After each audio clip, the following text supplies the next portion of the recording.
Hello guys, good morning. Update lang tayo. Ito ang garden namin ngayon. Ito na yung agapantas. Naghihintay ng deadheading. Kasi kailangan matuyo siya sa puno bago mo siya putulin para yung energy ba ng halaman, yung energy na ginamit sa pamumulaklak babalik sa puno, ganun daw. Ayan ang rose arbor,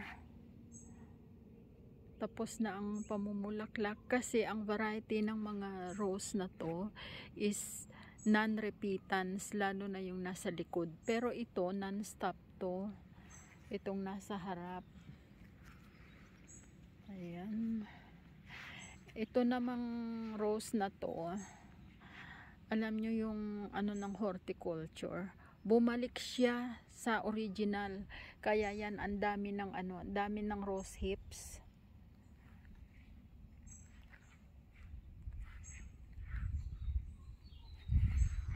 At dito naman, ayan, sa sobrang init, kahit dilig ka ng dilig ng ng garden, hindi nakakayanan, hindi kaya ng hindi nagre-retain ng tubig kasi buhangin ang ng garden dito, buhangin yung lupa, kaya yan.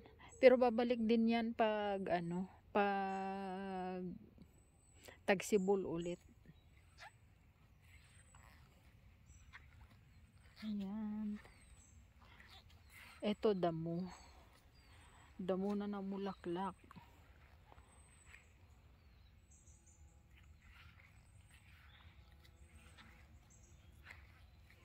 Ito yung holy.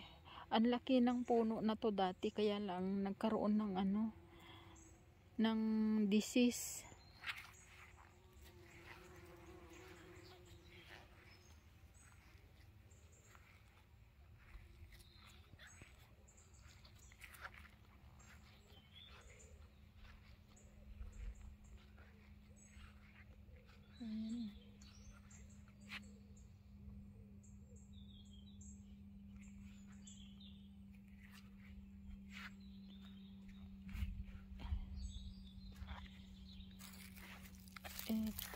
Ito madali lang naman siya mabuhay, ang lupin na yan. Yan na yung seed pods nila. Madali lang naman yan mabuhay. Try ko nga mag-uwi sa Pilipinas. Kasi sa ibang lugar wild lang yan eh.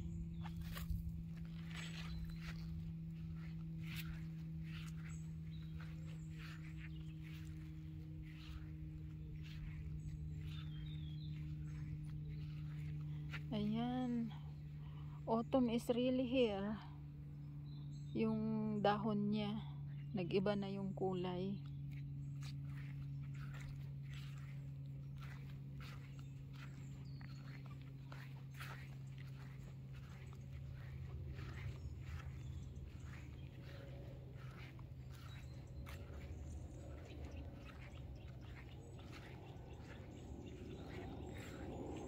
Ayan po.